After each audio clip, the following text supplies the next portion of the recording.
بسم الله الرحمن الرحيم. وأصحاب اليمين ما أصحاب اليمين. بسم الله الرحمن الرحيم. الحمد لله وكفى وسلام على عباده الذين اصطفى. أما بعد فأعوذ بالله من الشيطان الرجيم. بسم الله الرحمن الرحيم. الذين آمنوا وتطمئن قلوبهم بذكر الله ألا بذكر الله تطمئن القلوب. صدق الله العظيم. معزز حاضرین، اس سے پہلے والی مجلس میں گھروں کا سکون نامی عنوان پر گفتگو کی گئی تھی.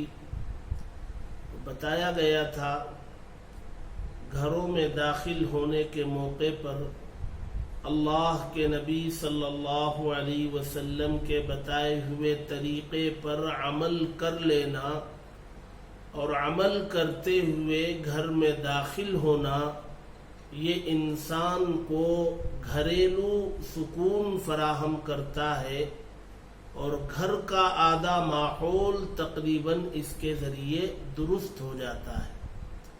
اب وہ طریقہ بتایا گیا تھا کہ گھر میں داخل ہونے سے پہلے دعا پڑھ لی جائے اور داخل ہو تو گھر میں موجود افراد کو، احباب کو سلام کیا جائے.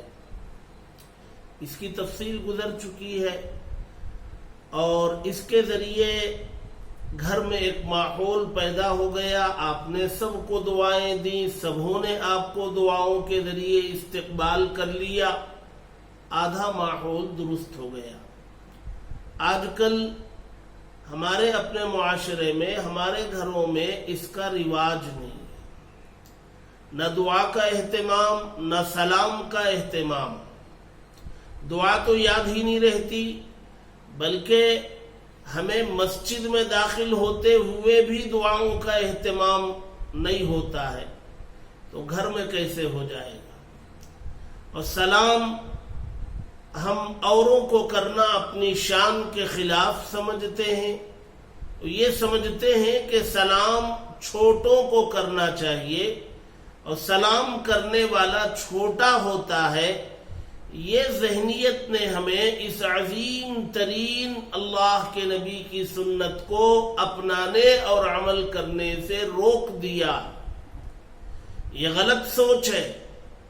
سلام کرنے والا چھوٹا نہیں ہوتا. اگر سلام کرنے والا چھوٹا ہوتا تو آپ اللہ کے نبی صلی اللہ علیہ وسلم کی سیرت کا مطالعہ کریں گے، آپ کی حیات طیبہ کو پڑھیں گے تو آپ دیکھیں گے کہ اللہ کے نبی صلی اللہ علیہ وسلم نے ہمیشہ سلام کرنے میں پہل کی ہے. صحابہ اکرام کو یہ حسرت ہی رہ گئی اور وہ سوچتے ہی رہ گئے کہ کبھی انہیں موقع مل جائے کہ اللہ کے نبی صلی اللہ علیہ وسلم کو وہ سلام کر لے اور اللہ کے نبی انہیں جواب ارشاد فرمائے. نہیں، ہمیشہ پہل اللہ کے نبی صلی اللہ علیہ وسلم فرمایا کرتے تھے اگر سلام کرنے سے کوئی چھوٹا ہوتا تو پھر یہاں اللہ کے نبی صلی اللہ علیہ وسلم کو نعوذ باللہ چھوٹا گردان لازم آتا. سلام کرنے سے اللہ کی نظر میں، اللہ کے نبی صلی اللہ علیہ وسلم کی نظر میں، شریعت اور دین کی نظر میں سلام کرنے والا بڑا ہے، بلند ہے. لہذا ہمیں اس کو رواج دینا ہے. میں نے گزشتہ مجلس میں حدیث سنائی تھی، اللہ کے نبی صلی اللہ علیہ وسلم نے فرمایا آپس میں محبت کو بڑھانے والی چیز، اس میں ایک اہم چیز سلام کرنا ہے. ہر اس کو جس کو ہم جانتے ہیں نہیں جانتے، پتہ چلے کہ یہ مسلمان ہے تو سلام میں پہل کرنا چاہیے. اور اگر ہم یہ گھروں میں اس کو رواج دے دیں کہ باپ بچوں کو سلام کر رہا ہے، بچے باپ کو سلام کر رہے ہیں، شوہر بیوی کو سلام کر رہا ہے، بیوی شوہر کو سلام کر رہی ہے، تو گھر کا ماحول ایک پیار بھرا ماحول ہو جائے گا، ایک محبت کا ماحول ہو جائے گا، ایک انسیت پیدا ہو جائے گی. اور جب یہ چیز پیدا ہو جائے گی تو ہمیں اپنے گھروں کے نظام کو بنانا ہے. ہمارے معاشرے میں گھروں کی ایک بڑی کمزوری یہ ہے کہ ہمارے گھر کا کوئی نظام نہیں، کوئی نظام نہیں، کوئی ٹائم ٹیبل نہیں، اوقات متعین نہیں. نہ صبح بیدار ہونے کا وقت متعین ہے، نہ رات میں سونے کا وقت متعین ہے، نہ ہمارے کھانوں کے وقت متعین ہے. بس ایسے ہی زندگی گزر رہی ہے، کوئی نظام نہیں ہے. اور شریعت نظام اور ڈسپلن سکھلاتی. آپ دیکھیں اسلام کی سب سے بڑی عبادت نماز، اہم العبادات ہیں. اس کو معراج قرار دیا گیا. مومن کی معراج نماز ہے، اور نماز اوقات کے ساتھ متعین. فرائض جو ہے وہ اوقات کے ساتھ متعین.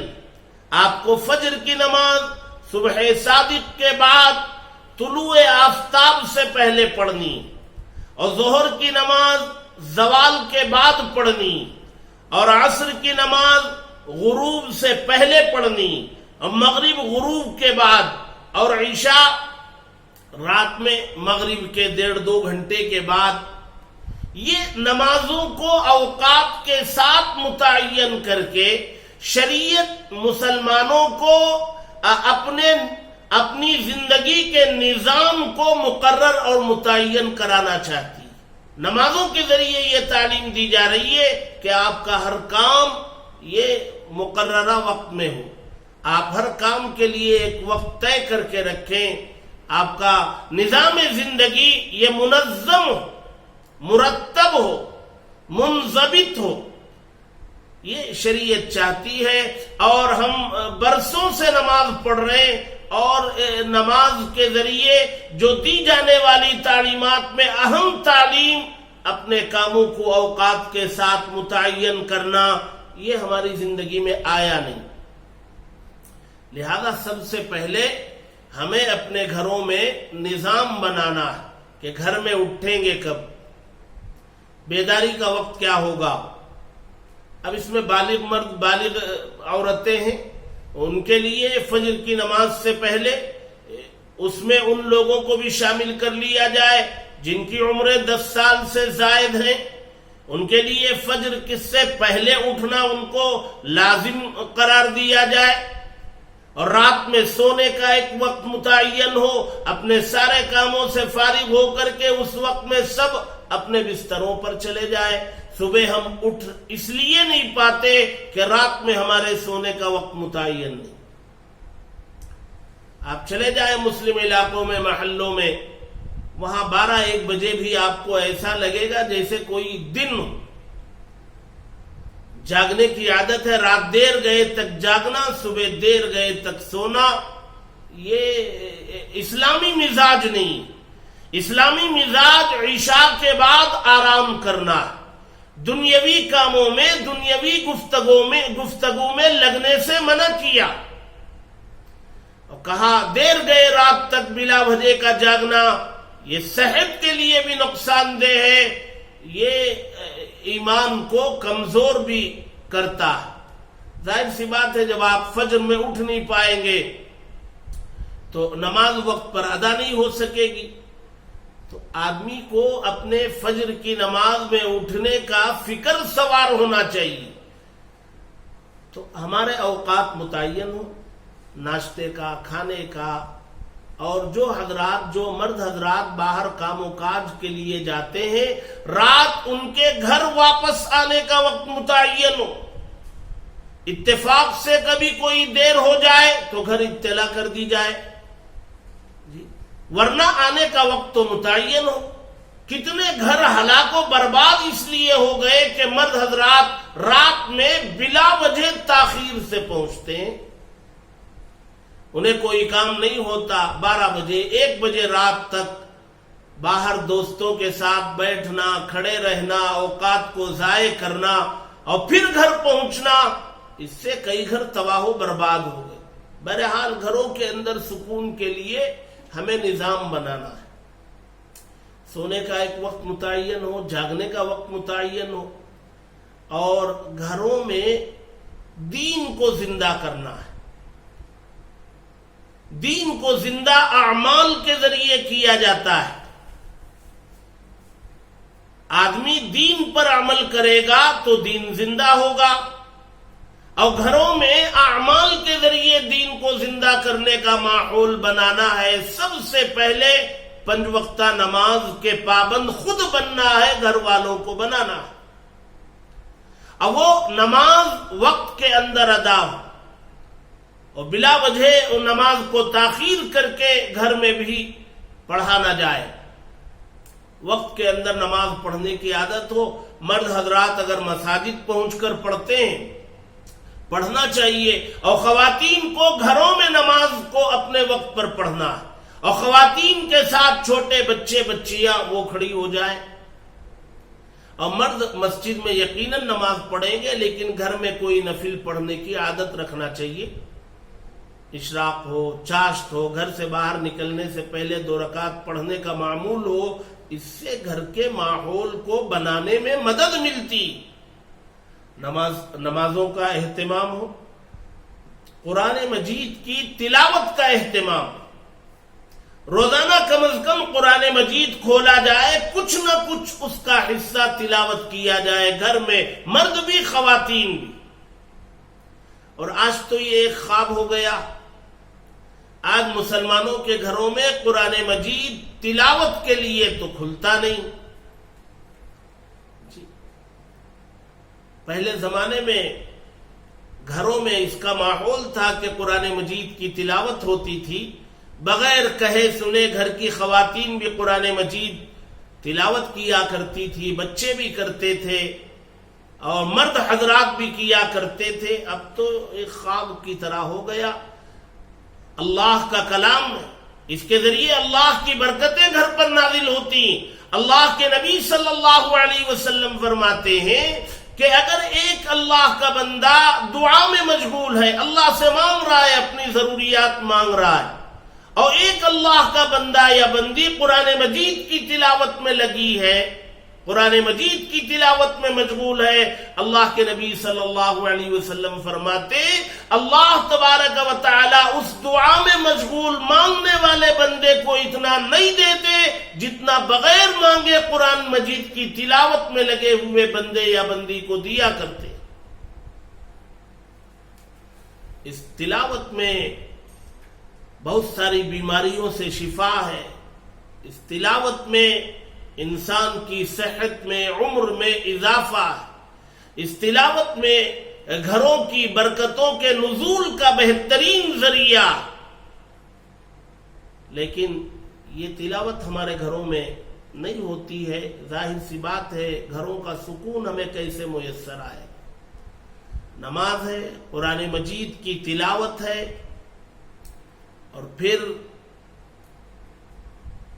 جو کام اہم ہے سنت کے مطابق انجام دینے کا ماحول بنایا جائے۔ مثلا کھانا ہے، اللہ کے نبی کی سنتیں ہیں، کھانے کا طریقہ بتایا گیا۔ سونا ہے، اللہ کے نبی کی سنتیں ہیں، اس میں طریقہ بتایا گیا۔ یہ ضروریات سے فراغت کے لیے جانا اور آنا ہے، نبی کی سنتوں کا اہتمام کیا جائے، کرایا جائے۔ دن میں کوئی وقت ایسا ہو جہاں کوئی دینی کتاب لے کر کے ہم اپنے گھر والوں کو لے کے بیٹھیں اور 5-10 منٹ اس دینی کتاب کو پڑھا جائے، کوئی بھی کتاب.